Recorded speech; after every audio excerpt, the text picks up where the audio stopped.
Hola a todos, les habla Rocío Figueroa. En esta ocasión vamos a estudiar el Salmo 106 y el título que lleva la porción es La rebeldía de Israel.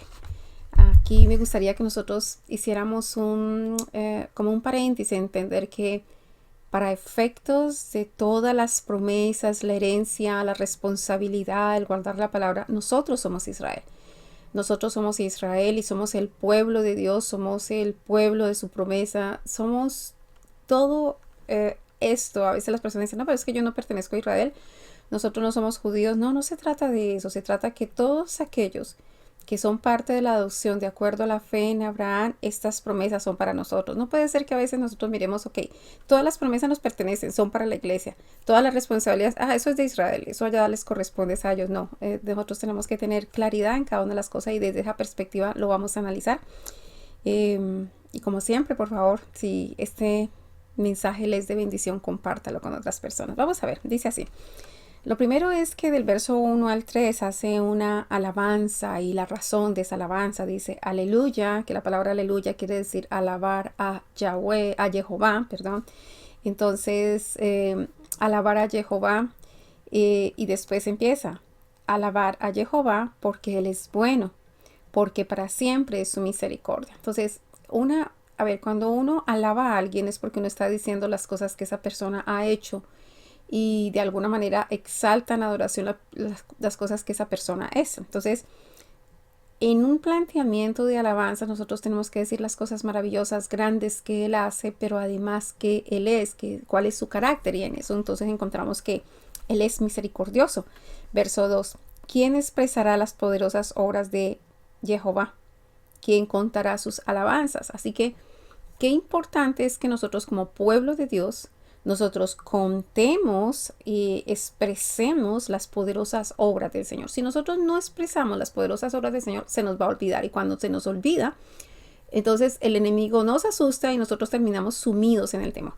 Así que es importantísimo que nosotros recordemos las obras y las expresemos. ¿Quién contará sus alabanzas? Porque al usted y yo alabar al Señor, contar las alabanzas, lo que nosotros estamos haciendo es dándole a conocer a todos los pueblos acerca de la grandeza de nuestro Señor y permitiendo a las personas poder ver, tener claridad este Dios de salvación que nosotros tenemos. Verso 3. Dichosos los que guardan el juicio, los que hacen justicia en todo tiempo. Así que esa es la verdadera dicha ahorita. No es la justicia que enseña el mundo, no es la justicia de la que habla la sociedad donde estamos. Se trata de la justicia de Dios, lo que el Señor ve como juicio y como justicia. Vamos a leer del verso 4 al verso 6 porque aquí hay como un ruego al Señor, como un hello, estamos aquí, por favor, ten misericordia de nosotros. Entonces, acuérdate de mí, oh Jehová, según la benevolencia con tu pueblo. Es decir, mírame como parte de tu pueblo. Yo soy parte de tu pueblo. Entonces, acuérdate de mí. Al continuar dice, visítame con tu salvación. Como yo soy parte de tu pueblo y las promesas tuyas están sobre tu pueblo, entonces visítame con tu salvación porque yo soy parte de tu pueblo. Verso 5, para que yo vea el bien de tus escogidos. ¿Quiénes son los escogidos? Los que son su pueblo. Entonces, para que yo vea el bien de tus escogidos, para que me goce en la alegría de tu nación, porque yo soy tu nación. Entonces, observe esto, es una cuestión de identidad. Si nosotros no tenemos clara la identidad, nosotros no podemos alcanzar la herencia, las promesas, las bendiciones que tiene el Señor para nosotros. Así que Él ve claramente, yo soy tu pueblo, yo soy de tus escogidos, yo soy de tu nación y yo soy de tu heredad. Si observa y vuelvo a leer del 4 al 5 es, acuérdate de mí, oh Jehová, según la benevolencia con tu pueblo. Visítame con tu salvación para que yo vea el bien de tus escogidos, para que me goce en la alegría de tu nación y me gloríe con tu heredad. Así que yo soy tu pueblo, yo soy tu escogido, yo soy tu nación, yo soy tu heredad. Yo soy tu herencia, yo soy de tus hijos. Qué importante esto, porque la identidad, si nosotros tenemos identidad de Israel, entonces nosotros tenemos que tener la identidad de la herencia, la identidad de su nación, la identidad de ser escogidos por Él, la identidad de que las bendiciones y las promesas nos pertenecen a nosotros. Verso 6. Pecamos nosotros como nuestros padres, hicimos iniquidad, hicimos impiedad. Así que hay que extender este reconocimiento cuando nosotros tenemos problemas y dificultades. Sí, han pecado nuestros padres, hemos pecado todos nosotros porque nos alejamos. Y él empieza a hacer todo un recorrido de lo que ha pasado con Israel, que es el mismo recorrido que hemos hecho en nuestras vidas personales. Es exactamente los mismos recorridos y que nosotros tenemos que ser conscientes de ellos, reconocerlos, saber que nuestros padres han pecado, que nosotros hemos pecado, pero que venimos al Señor diciéndole, por favor, visítanos con tu salvación. Dice el verso 7. Nuestros padres en Egipto no entendieron tus maravillas, no se acordaron de la muchedumbre de tus misericordias, sino que se rebelaron junto al mar Rojo. Entonces, cuando nosotros estamos en el mundo, esa es exactamente la condición. Nosotros estamos en el mundo y se nos olvida quién creó los cielos, la tierra, quién permite que nosotros respiremos, quién mantiene en funcionamiento todo nuestro cuerpo para que opere normalmente. ¿Quién es el que hacía todo ese tipo de cosas? Pues nuestro Dios. Entonces, uno también cayó en eso. Dirá, oh, no, es que nosotros no estuvimos en Israel. No, un momentico, nosotros somos parte de todo esto. Dice, no se acordaron de la muchedumbre de tus misericordias. ¿Cuántas veces nosotros nos olvidamos de la misericordia de Dios? Siempre estamos con la queja. No ha hecho esto, el Señor no ha hecho esto, no ha hecho esto, no ha hecho esto, y como que hacerlo ver como que Él es injusto con nosotros. Pero se nos olvida cómo ha provisto, cómo nos ha guardado, cómo nos ha protegido, cómo todas las bendiciones que ha traído sobre nuestra vida. Dice, sino que se rebelaron junto al mar Rojo. Entonces, casi siempre cuando llegamos a un punto de dificultad, un punto de decisión, un punto en el que nosotros estamos como que en la línea de ser probada la fe, la mayoría de nosotros nos rebelamos y en vez de hacer lo que el Señor nos dijo que hiciéramos, como obedecer, no mentir, no engañar, amar, perdonar, todo ese tipo de cosas, cuando nos vemos allí expuestos en el límite, lo que nosotros hacemos es que nosotros nos rebelamos, es decir, no hacemos como Dios dice que nosotros tenemos que hacer. Verso 8 al 11 dice así: pero Él los salvó por amor de su nombre, para hacer notorio su poder. ¿Sabe lo que significa la palabra Israel? La palabra Israel dice aquel que pelea con Jehová y vence. Así que aún su nombre está allí, aún su nombre tiene importancia en ese nombre. Por eso, por amor de su mismo nombre, Él los rescata, Él los levanta. Por eso dice, pero Él los salvó por amor de su nombre, para hacer notorio su poder. Cada una de nuestras vidas es notorio que la misericordia y el favor de Dios ha estado con nosotros. Si no estuviera con nosotros, tal vez nuestra historia sería muy, muy diferente. Verso 9. Reprendió al mar Rojo y lo secó, y les hizo ir por el abismo como por un desierto. Así que a veces el Señor, cuando llegamos al tope de las dificultades y los problemas, Él reprende esas dificultades, pero al abrirlo, allí hay un desierto que nosotros tenemos que caminar, un desierto donde tal vez se va a probar la fe, un desierto donde nosotros tenemos que subir a un siguiente nivel, y para subir a ese siguiente nivel, pues es importante pasar por ese desierto. Dice el verso 10, los salvó de la mano del enemigo y los rescató de la mano del adversario. Muchas veces hemos sido rescatados. Tal vez nosotros no vemos y no percibimos cuánto el Señor nos ha levantado y nos ha rescatado. Si nosotros miramos la forma como hemos cuidado nuestro cuerpo, seguramente nosotros podíamos no tener mucha salud, mas sin embargo el Señor ha sido muy misericordioso con nosotros. Cuántas veces nos expusimos, cuántas veces nos rebelamos, y más sin embargo nosotros no hemos recibido de acuerdo a lo que hemos hecho, sino que más bien ha sido la misericordia del Señor por encima de todas las cosas que nosotros hemos hecho. Dice el verso 11, cubrieron las aguas a sus enemigos, no quedó ni uno de ellos. El Señor es el que vence a nuestros enemigos, no somos nosotros los que lo vencemos. La verdad es que es el poder del Espíritu Santo quien vence a nuestros enemigos. Verso 12, entonces creyeron a su palabra y cantaron sus alabanzas. Como siempre, es decir, cada vez que el Señor derrota algo, ay sí, qué bueno es el Señor, alabanzas, y vamos a glorificar al Señor, y el Señor es todo. Pero se nos empieza a olvidar rápidamente ante otra dificultad, inmediatamente se nos olvida. Dice el verso del 13 al 18, dice, bien pronto olvidaron sus obras, no esperaron su consejo, porque el consejo de Dios llega todo el tiempo a nuestra vida. Nosotros lo hemos estudiado en el libro de Proverbios, cómo el Señor habla y habla a nuestras vidas y trae consejo, pero si nosotros no adiestramos el oído para escuchar a Dios, y la verdad es que a veces no es que no escuchemos a Dios, sí lo escuchamos, pero es que no queremos oírle, no queremos obedecerle, estamos en una posición de rebeldía y terminamos haciendo lo contrario del consejo que el Señor nos ha dado. Así que el mismo panorama, estamos en el mismo panorama. Se entregaron a un deseo desordenado en el desierto. Nosotros empezamos a ver aquí que hay como que diferentes escenarios en nuestra vida. Está el escenario Egipto, que es como el mundo. Está el escenario el Mar Rojo, que es como cuando llegamos al límite y al borde de un problema donde tenemos que decidir en nuestra fe y que regularmente a veces nos rebelamos, pero que el Señor aparte de eso tiene misericordia, quita ese obstáculo, pero nos hace pasar por un desierto, porque el desierto va a ser necesario, ya que nosotros no fuimos capaces de que cuando llegamos al límite dejamos probar nuestra fe. Después de todo eso, entonces pasa lo que pasa en el desierto y como dice aquí en el verso 14, se entregaron a un deseo desordenado en el desierto y tentaron a Dios en la soledad. Así que qué triste cuando estamos pasando por el desierto, que es la oportunidad para que nosotros superemos y después vamos a encontrar el oasis. Lo que nosotros hacemos es eso, es desordenarnos y tentar a Dios, a hablar descomedidamente de Él en medio de nuestra soledad y a veces en nuestras tiendas, en nuestra ignorancia. Dice el verso 15, y Él les dio lo que pedían, mas envió mortandad sobre ellos. A veces, estamos por una prueba, estamos por un desierto y nosotros lo que queremos es salir ya mismo de eso, ya mismo. Me enfermé, yo quiero sanarme ya mismo. Tengo un problema económico, yo quiero solucionar ya, necesito la plata ya. Pero a veces lo que tenemos que aprender es la disciplina en medio de ese proceso, porque cada disciplina y cada reprensión no es más que la extensión del amor de Dios sobre nosotros para que nosotros podamos aprender a superar eso y nunca volvamos a caer en ese mismo error. Dice, Él les dio lo que pedían, mas envió mortandad sobre ellos. Tuvieron envidia de Moisés en el campamento y contra Aarón, el santo de Jehová. A veces cuando hay personas que buscan al Señor y hacen las cosas mejor, no miramos lo que ellos hicieron para alcanzar un mérito dentro de todo ese proceso, sino que miramos el resultado. Y cuando miramos el resultado, entonces se puede generar la envidia.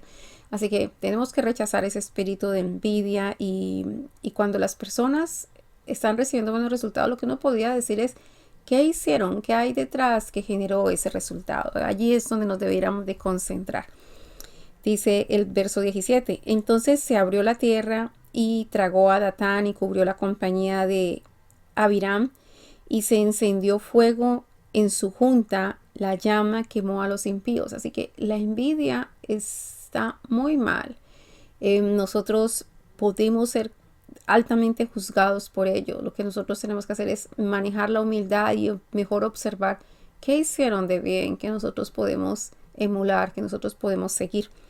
Verso 19 al 22 dice, hicieron becerro en Horeb. Si ve el otro escenario, entonces vemos el escenario de Egipto, vemos el escenario del Mar Rojo, después vemos el escenario del desierto, que es donde se desordenaron, vemos el escenario de la soledad, que es donde le tentaron. Ahorita vamos a ver el escenario de Horeb, y dice que allí fue que se postraron ante una imagen de fundición. Es decir, llega a un sitio, llega a un monte y lo que sucede es que como que decimos, este Dios no hace lo que nosotros queríamos, como que no nos está dando lo suficiente o no es lo que nosotros esperábamos. Y empezamos a generar dioses, a formar interés en ciertas cosas a las cuales le damos el lugar del trono de nuestro corazón.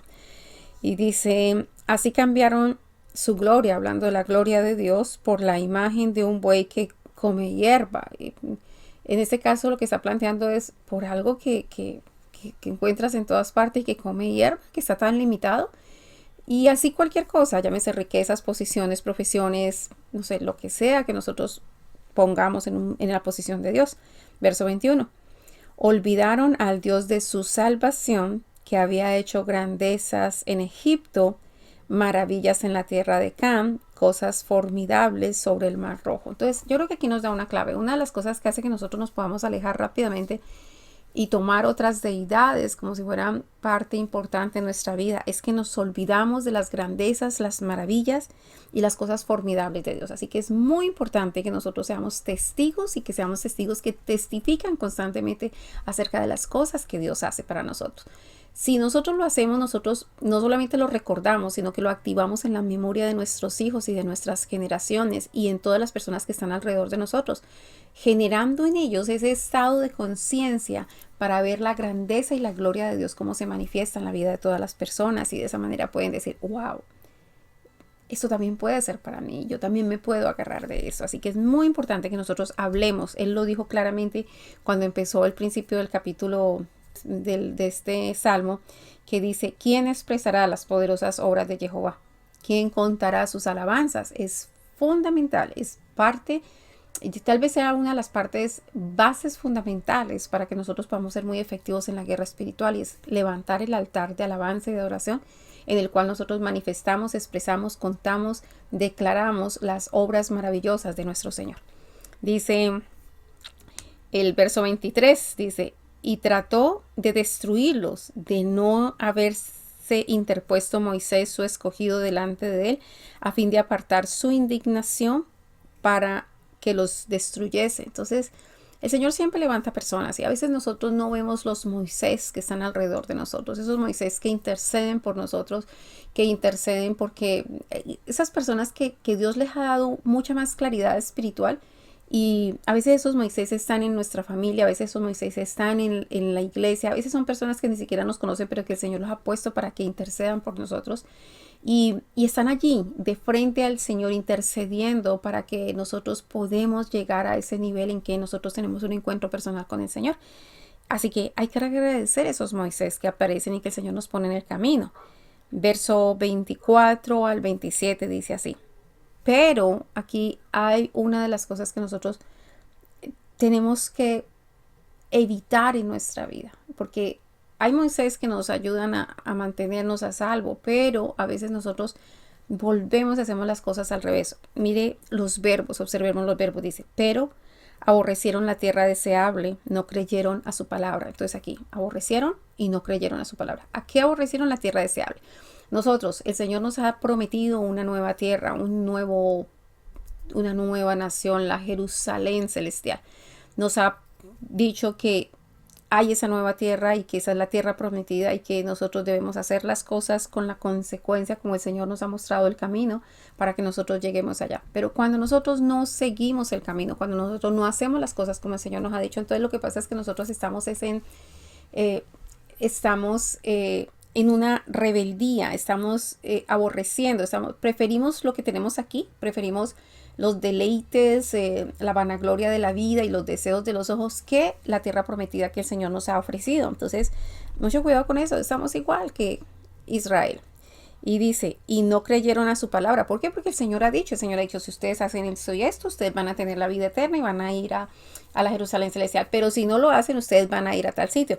Y pareciera que nosotros no le hemos creído porque a veces hay una tendencia a inclinarnos por las cosas del mundo, como si quisiéramos quedarnos en ese panorama del mundo y no el que el Señor nos está ofreciendo. Dice el verso 25. Antes murmuraron en sus tiendas. ¿Cuántas veces nosotros murmuramos? Acuérdate que eso de tiendas como su casa, como su tabernáculo, como que dentro de nosotros a veces, no, pero es que yo he hecho esto, pero es que Dios no me ha dado esto, tanto que yo he diezmado y las cosas me han pasado así, pero yo que le ayudo a las personas. Entonces esa murmuración, esa constante murmuración en contra de Dios, dice, antes murmuraron en sus tiendas y no oyeron la voz de Jehová, porque realmente el Señor nos habla todo el tiempo, pero a veces como nosotros estamos tan ocupados en nuestra queja, tan ocupados en el yo, porque yo quiero más, yo necesito más, yo quería más, yo no me sacio. Entonces, no escuchamos la voz del Señor. Entonces, mire las acciones equivocadas: aborrecer la tierra deseable, no creer a la palabra del Señor, murmurar en su tienda, no oír la voz de Jehová. Entonces dice el verso 26, por tanto, alzó su mano contra ellos para abatirlos en el desierto y humillar su pueblo entre las naciones y esparcirlos por la tierra. No sé si alguna vez usted se ha sentido que a veces como que parece que las personas que no conocen a Dios, parece que las cosas les está yendo mucho mejor que lo que le está yendo a usted. Pues bueno, es porque tal vez estamos siendo abatidos entre las naciones, estamos siendo abatidos porque no sabemos cruzar el desierto teniendo la vista clara en el Señor, que es nuestro oasis. Así que todo esto tiene que ver con nosotros. Verso 28. Se unieron a sí mismo a Baal Peor y comieron los sacrificios de los muertos. Cuando ellos iban en su recorrido, entonces ellos pasaron por ese monte que se llamaba Peor, que realmente quedaba en las cercanías de los moabitas, y sencillamente decidieron adorar el Dios de ellos. ¿Cuántas veces nosotros nos enredamos con cuestiones de la cultura que no son de la cultura de Dios? eh, no sé, fiestas como el Halloween, por ejemplo, o celebraciones que usted dice, ¿esto qué tiene que ver? Esto no tiene que ver con la cultura de Dios, esto no tiene que ver con Dios. Y empieza a enredarse uno en ese tipo de cosas y hasta dice aquí, y comieron los sacrificios de los muertos, es decir, cultos a muertos o cosas que tienen que ver con los muertos o cosas que se sacrifican en nombre de los muertos y después se las comen. Es decir, son cosas que son abominación al Señor. Dice, provocaron la ira de Dios con sus obras y se desarrolló la mortandad entre ellos. Así que los juicios que llegan y las cosas que llegan son consecuencias de nosotros estar haciendo las cosas contrarias a la voluntad de Dios. Verso 30 y 31 dice, entonces se levantó Finés e hizo juicio y se detuvo la plaga y le fue contado por justicia de generación en generación por siempre. ¿Quién era Finés? Finés era hijo de Aarón. Y cuando él vio, era el sacerdote, y cuando él vio toda la situación, todo lo que estaba pasando, había que traer juicio.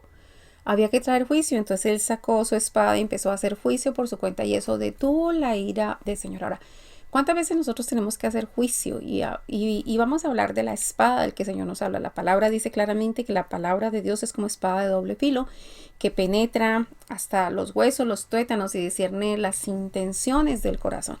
Ahora bien, ¿cuántos nos tenemos que levantar? Porque de acuerdo a la escritura nosotros somos una nación real, sacerdocio, nación santa, que ha sido llamada por Dios. ¿Para qué? Para anunciar las verdades.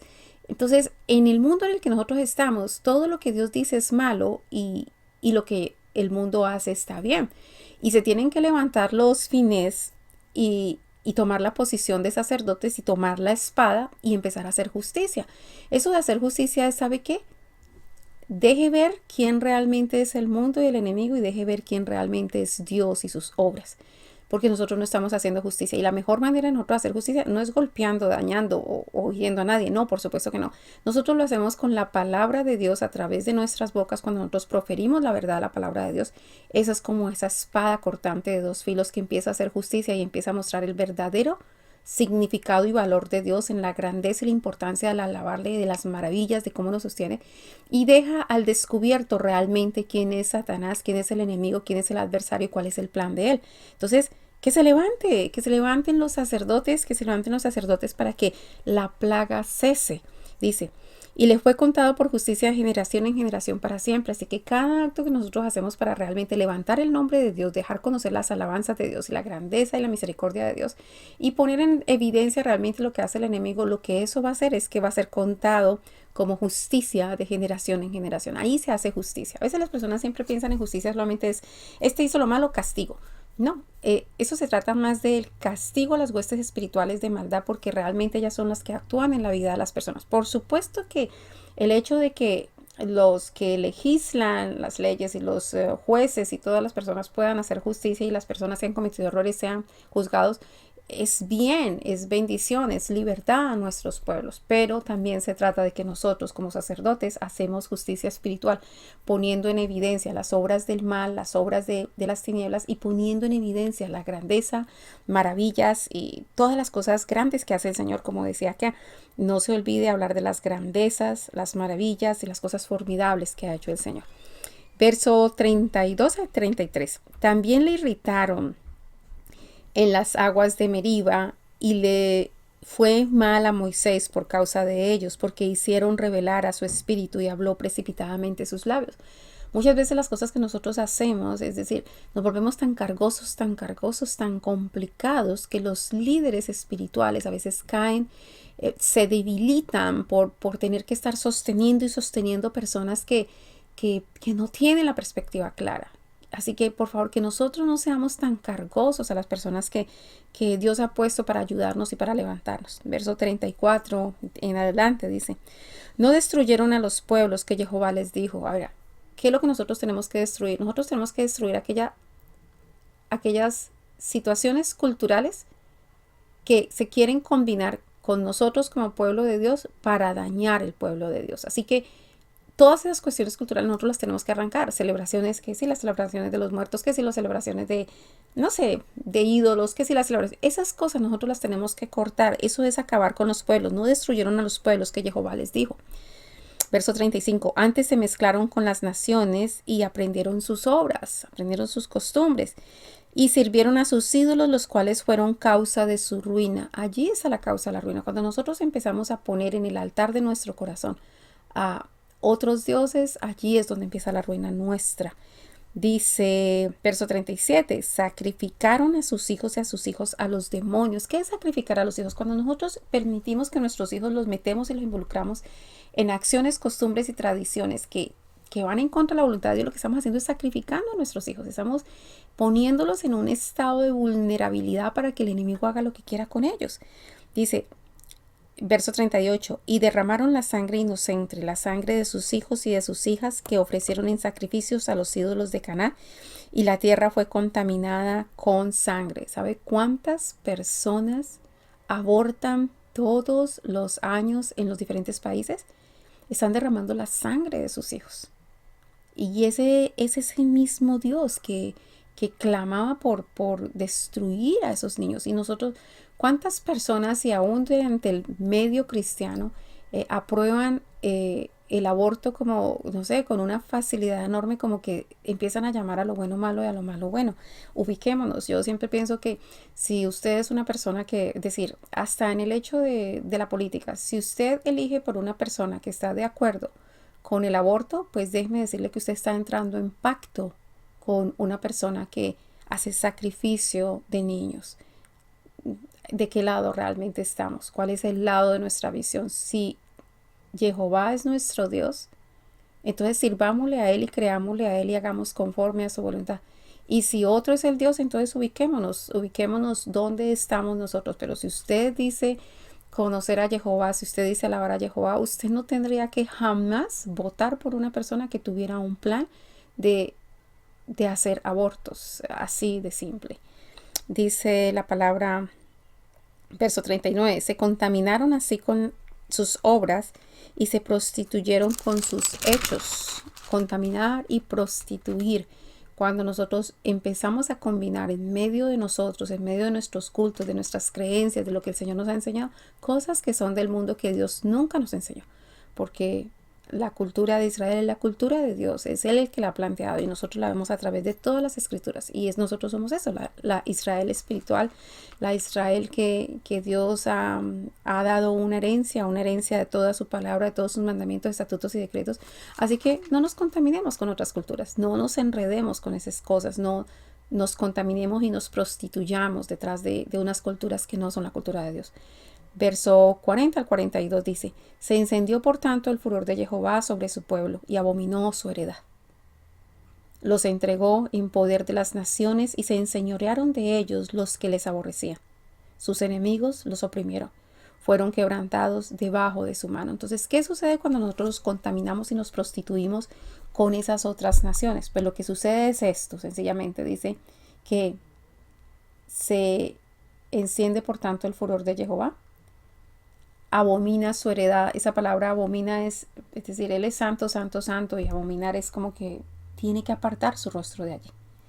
Dice, los entrega en el poder de la nación. Si el Señor aparta el rostro de nosotros, si el Señor se aparta de nosotros, se hace a un lado de nosotros, entonces lógicamente las naciones que nos trataron de contaminar y que nos trataron de seducir con sus costumbres, pues ¿qué va a pasar? Ellos se van a enseñorear de nosotros, nos van a tomar control de nosotros y ellos nunca nos han querido y nunca nos van a querer porque no son como nosotros. Nosotros olemos a que somos hijos del verdadero Dios, así que nunca nos van a querer.